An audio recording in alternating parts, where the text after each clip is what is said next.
Hey everybody, आज हम discuss करेंगे इंडियन पिनल कोड 1860 के सेक्शन 403 की, जो बात करता है क्रिमिनल मिसएप्रोप्रिएशन ऑफ प्रॉपर्टी की।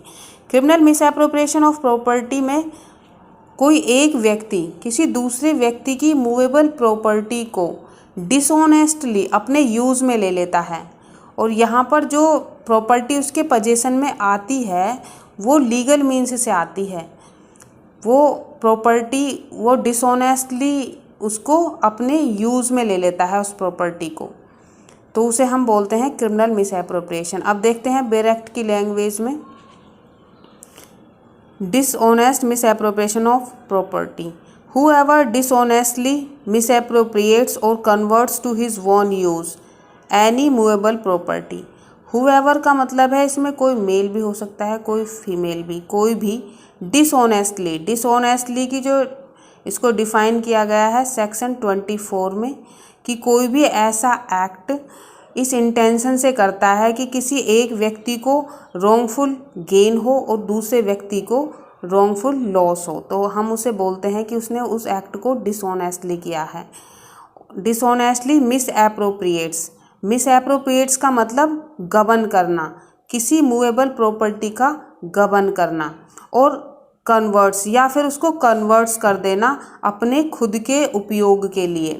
कन्वर्ट्स का मतलब जैसे किसी व्यक्ति को कोई पड़ी हुई एक अंगूठी मिलती है गोल्ड की, वो उसको जाकर ज्वेलर के पास उसको बेच देता है, और जो पैसे आते हैं उनको यूज़ कर लेता है, और उसको पता है कि वो अंगूठी उसके फ्रेंड की है, तो यहाँ पर उसने कन्वर्ट कर दिया है उस मूवेबल प्रॉपर्टी को अपने यूज़ के लिए, तो हम कहेंगे कि उसने क्रिमिनल मिसएप्रोप्रिएशन किया है।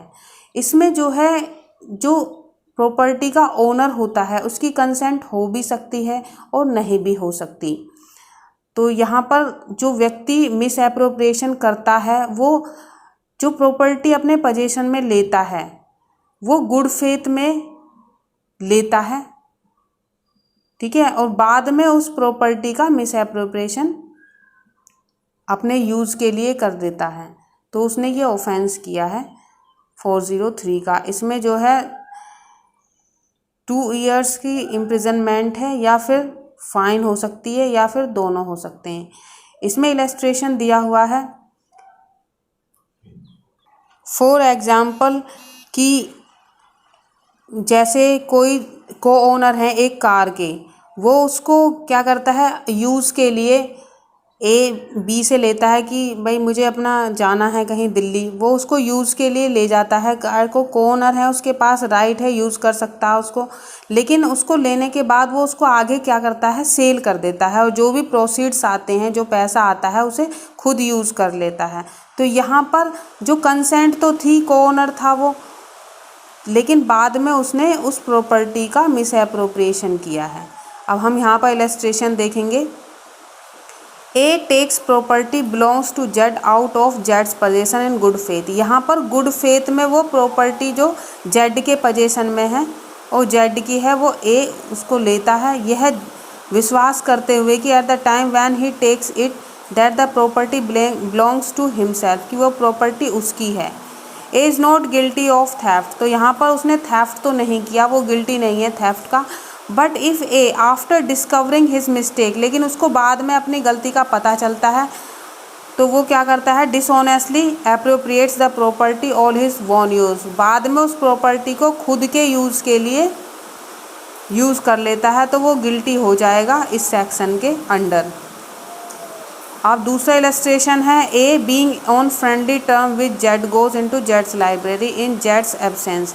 ए जो है बी का जेड का फ्रेंड होने के नाते वो जेड की लाइब्रेरी में जाता है जेड की एब्सेंस में, और वहाँ से एक बुक ले लेता है बिना जेड की एक्सप्रेस कंसेंट के। लेकिन if A was under the impression that he had Jades implied, कि वो मानता है कि उसको इम्प्लाइड कंसेंट है जेड की, वो की बुक ले सकता है for the purpose of reading के लिए। A has not committed theft, यहाँ पर ए ने कोई थेफ्ट कमिट नहीं की है, बट इफ़ आफ्टरवर्ड्स, लेकिन बाद में ए जो है उस बुक को क्या कर देता है अपने बेनिफिट के लिए सेल कर देता है, तो यहाँ पर ए जो है उसने ये ऑफेंस किया है, क्रिमिनल मिसएप्रोप्रिएशन किया है।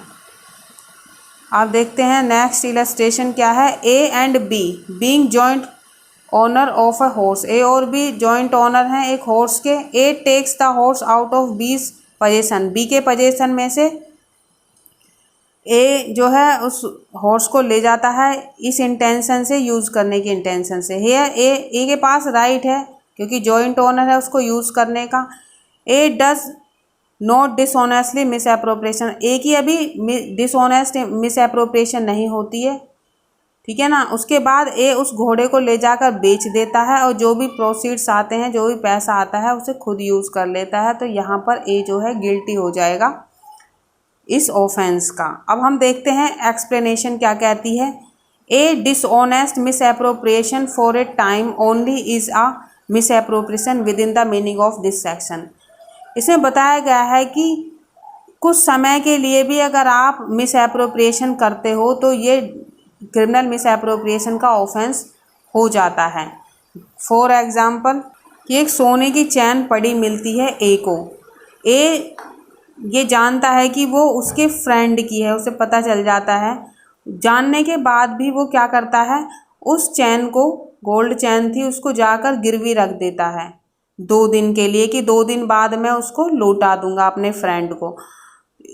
लेकिन उसके बाद भी 2 दिन बाद के लिए भी अगर थोड़े देर के लिए भी आपने किसी की प्रॉपर्टी का खुद की बेनिफिट के लिए यूज़ कर लिया तो समझो आपने ये ऑफेंस कर दिया, आपने क्रिमिनल मिस एप्रोप्रिएशन का ऑफेंस किया है। इसमें टाइम जो मैटर नहीं करता, ये टेम्परेरी भी हो सकता है और परमानेंट भी हो सकता है। जैसे कि इसमें इलस्ट्रेशन दिया हुआ है कि ए को एक गवर्नमेंट प्रोमिसरी नोट जो है, जो जेड का है, उसको मिलता है, उसे पड़ा हुआ मिलता है, लेकिन वो ब्लैंक एंडोर्समेंट होता है। ए जानते हुए कि ये नोट जेड का है, उसके बाद भी वो उसको गिरवी रख देता है बैंक में जाकर एज ए सिक्योरिटी, और वहाँ से लोन ले लेता है कि फ्यूचर में वो उसको जो है जेड को लौटा देगा। तो ए ने जो यहाँ पर ये ऑफेंस कमिट किया है, कि इसमें यहाँ पर बताया गया है। अब देखेंगे हम एक्सप्लेनेशन 2 क्या कहती है 403 का। A person who finds property not in the possession of any other person, A को कोई पड़ी हुई प्रॉपर्टी मिलती है जो किसी के पोजेशन में नहीं होती, एंड टेक सर्च property for the purpose of protecting it, A जो है उसको प्रोटेक्ट करने के लिए उस प्रॉपर्टी को उठा लेता है, एंड ऑफ रिस्टोरिंग इट, और उसको लौटाने के लिए जो ओनर है उस प्रॉपर्टी का, डज नॉट टेक और miss appropriate it dishonestly and is not guilty of an offence. तो यहाँ पर वो गिल्टी नहीं है मिस एप्रोप्रिएशन का, क्योंकि उसकी कोई डिसऑनेस्ट नहीं होता, but he is guilty of the offence above defined if he the owner or before he has use reasonable means to discover and give notice to the owner and has kept the property for the reasonable time to enable the owner to claim it। कि अगर वो person उस जो owner है उसको जानते हुए या उसको डिस्कवर करने के मीन्स उसके पास हैं, फिर भी वो उसको डिस्कवर नहीं करता, एक रीज़नेबल मीन्स हैं और रीज़नेबल टाइम में उस प्रॉपर्टी को अपने पास जो है अपने यूज़ कर लेता है, उसे अपने पास नहीं रखता है, तो वो गिल्टी हो जाएगा।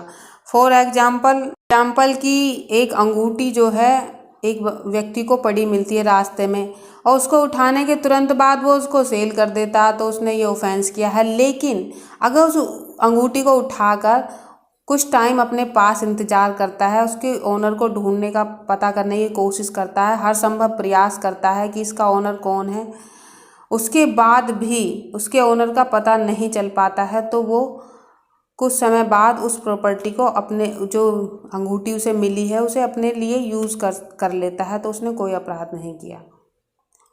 जैसे यहाँ पर एक इलस्ट्रेशन दिया हुआ है कि ए को 1 रुपया मिलता है हाईवे पर, not knowing to whom the rupee belongs to, वो नहीं जानता कि रुपया किसका है। ए उसको रूपी को पिकअप कर लेता है, उठा लेता है। A has not committed offence defined in section, क्योंकि एक रुपये को जो है उसको उसके ओनर को खोज पाना मुश्किल होता है, क्योंकि उसके पास रीज़नेबल मीन्स नहीं होते कि उसको कैसे खोजा जाए उसके ओनर को। लेकिन अगर कोई पर्स मिलता है, पर्स में कोई पड़ा हुआ पर्स मिल जाता है, पर्स में उसके आईडी प्रूफ हो सकते हैं, आप उसको इजीली खोज सकते हो, डिस्कवर कर सकते हो उसके ओनर को। तो यहाँ पर जो है जैसे कि यहाँ एक इलस्ट्रेशन है, A finds a purse with money not knowing to whom it belongs. A को एक पर्स मिलता है, पैसों से भरा हुआ एक थैली मिलती है, तो वो नहीं जानता कि ये किसका है।